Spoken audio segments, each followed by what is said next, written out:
Bonjour et bienvenue dans cette nouvelle analyse visuelle. Aujourd'hui, on va décortiquer quelque chose de vraiment fascinant. On va retracer étape par étape le voyage incroyable qui permet de transformer une simple parcelle de terre complètement vide en une structure massive en béton armé. On plonge tout de suite dans le vif du sujet parce que comprendre comment nos bâtiments tiennent debout, c'est littéralement comprendre les fondations de notre monde moderne. Et pour bien comprendre toute cette mécanique, on s'appuie aujourd'hui sur l'expertise de Kaye Stanislas, ingénieur en génie civil et fondateur de Chroniques du génie civil. Ces travaux vont nous servir de véritables plans d'action pour décoder tout ça. Au programme de cette explication, on commence par l'implantation, on enchaîne avec la physique des fondations, la préparation du sol, le ferraillage et le coffrage, le bétonnage en lui-même, et on finira avec les fondations profondes. Chaque phase répond à un défi bien précis. Première grande étape, l'art de l'implantation, du plan à la terre. C'est le moment fatidique où le dessin de l'architecte se confronte à la réalité du terrain. 1 centimètre d'erreur ici, et hop, tout le bâtiment est de travers. Pour éviter ça, les professionnels utilisent une séquence infaillible en 3 temps. D'abord le piquetage, on trace des lignes de référence au millimètre près. Ensuite, on pose ce qu'on appelle des chaises. Ce sont de simples structures en bois, placées à environ 1 mètre de hauteur, tout autour de la zone à creuser. Et enfin, on reporte les axes de construction directement sur ces chaises, avec des cordeaux tendus à l'extrême. En regardant ce schéma, on comprend tout de suite la logique. Les lignes rouges, ce sont nos axes. Les chaises sont aux extrémités. En croisant ces ficelles en l'air, on crée des points d'intersection virtuels qui tombent pile à l'endroit exact où viendront se loger les futurs poteaux porteurs. C'est brillant de simplicité, et ça permet de guider les pelleteuses avant même de donner le premier coup de godet. Deuxième partie, la physique des fondations, ou comment bien répartir tout ce poids. Le sol, c'est capricieux.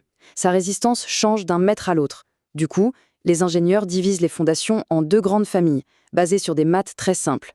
Quand le sol solide est tout près de la surface, on part sur des fondations superficielles. Techniquement, c'est un ratio où la hauteur divisée par la largeur est inférieure à 6, ou bien avec une profondeur de moins de 3 mètres. Mais si la terre est trop molle en haut, on bascule sur les fondations profondes, pour aller chercher la solidité beaucoup plus bas. Pour visualiser ce qui se passe sous terre, l'analogie du balai est absolument parfaite. Imaginons qu'on appuie de tout son poids sur un balai classique, les poils s'écrasent et s'écartent vers l'extérieur. Le béton subit exactement la même chose. Sous le poids colossal d'un immeuble, la pression forme ce qu'on appelle des biais de béton qui veulent s'écarter. Ça crée une force de traction à la base du plot, et c'est ça qui fait craquer le béton. Pour bloquer cet effet balai, on est littéralement obligé de rajouter des armatures en acier, parce que l'acier, lui, encaisse la traction sans broncher. Troisième étape, la préparation du terrain et le fameux béton de propreté. Creuser de gros trous dans la terre, ça peut vite devenir dangereux, surtout si le sol manque de cohésion. C'est pour ça qu'on ne creuse jamais à la verticale dans un sol meuble. On incline toujours les parois selon ce qu'on appelle l'angle de talus naturel. C'est une règle de sécurité non négociable en géotechnique pour éviter que la terre ne s'effondre sur les ouvriers qui travaillent au fond. Et une fois au fond du trou, on ne pose surtout pas les armatures dans la boue. C'est là qu'intervient le béton de propreté. Alors attention, ce n'est pas du tout un béton fait pour porter le bâtiment. C'est un béton dit maigre, très peu dosé, coulé sur quelques centimètres d'épaisseur. Son seul et unique job, c'est de créer une zone de travail parfaitement plane et propre pour isoler le futur acier de la terre et de l'humidité. On arrive à la 4e partie, le ferraillage et le coffrage, le squelette et son moule. Voici à quoi ressemble notre squelette en acier. Il y a un détail crucial à remarquer ici. L'acier ne repose jamais directement sur le béton de propreté. Les barres sont légèrement surélevées grâce à de petites cales, qu'on appelle des distanciers. C'est super important car au moment de couler, le béton liquide va pouvoir se glisser en dessous et enrober complètement le métal. C'est ce qui empêche la rouille et garantit la solidité. Mais pour que ce béton liquide prenne sa forme définitive, il lui faut un moule de compétition, le coffrage. Ce n'est pas juste quelques planches clouées ensemble, c'est une structure qui doit cocher 6 cases obligatoires, être d'une rigidité et d'une stabilité absolue pour encaisser la pression, garantir la sécurité, être 100% étanche pour ne pas perdre la laitance du béton et bien sûr être simple à utiliser et durable. En réalité, un coffrage professionnel moderne, ça ressemble plutôt à un blindage. De lourds panneaux métalliques fermement imbriqués autour de l'acier. Quand on voit ça, on réalise vraiment la violence de la pression que des tonnes de béton frais vont exercer dans quelques instants. Ce qui nous amène à la section 5, l'étape du bétonnage. Le point de non-retour. Tout est prêt, le béton coule à flot. Et ici, la règle d'or absolue, c'est la continuité. Il faut idéalement couler le bloc en une seule fois. Si la première couche sèche avant l'arrivée de la suivante, on crée une reprise de bétonnage. C'est un joint froid et c'est un énorme point de faiblesse. Tout doit donc aller très vite.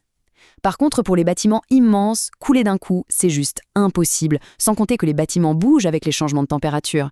C'est pour ça qu'on intègre volontairement des joints de dilatation et des joints de rupture. Ce sont des coupures nettes et calculées, prévues pour laisser le bâtiment respirer sans qu'il ne se fissure n'importe où. Sixième et dernière partie, les alternatives avec les fondations profondes. On a vu le cas idéal, mais que faire si le sol n'est que de la boue sur les 10 ou 20 premiers mètres? Eh bien, on sort l'artillerie lourde, les pieux. On peut vraiment les imaginer comme des échasses souterraines géantes. Ce sont d'immenses cylindres de béton qu'on vient forer ou enfoncer à coups de marteau mécanique pour traverser les couches molles et aller s'ancrer dans de la roche dure, tout au fond. Et c'est là qu'on touche à une des mécaniques les plus dingues du génie civil. Comment ces échasses portent-elles des tours entières? Il y a l'effort de pointe, où le pieu s'appuie classiquement sur la roche. Mais parfois, la roche est beaucoup trop profonde. On utilise alors le frottement latéral. Le pieu est littéralement retenu par la friction de la terre qui agrippe ses parois. Des milliers de tonnes suspendues dans le sol, juste par la force de frottement de la terre contre le béton. C'est quand même incroyable de se dire que notre monde urbain tout entier tient grâce à des calculs de friction, des bielles de compression et des armatures d'acier totalement invisibles. La prochaine fois qu'on regarde un grand bâtiment, il y a de fortes chances qu'une forêt de pieux géants travaille silencieusement sous nos pieds pour garder le tout bien droit. Si cette plongée dans les secrets du béton armé a été instructive, s'abonner à la chaîne est le meilleur moyen de ne pas rater nos prochaines analyses. La suite logique de cette série nous emmènera vers les défis tout aussi fous des ouvrages métalliques et mixtes. Merci d'avoir suivi cette exploration et à très bientôt pour une nouvelle analyse visuelle de notre monde bâti.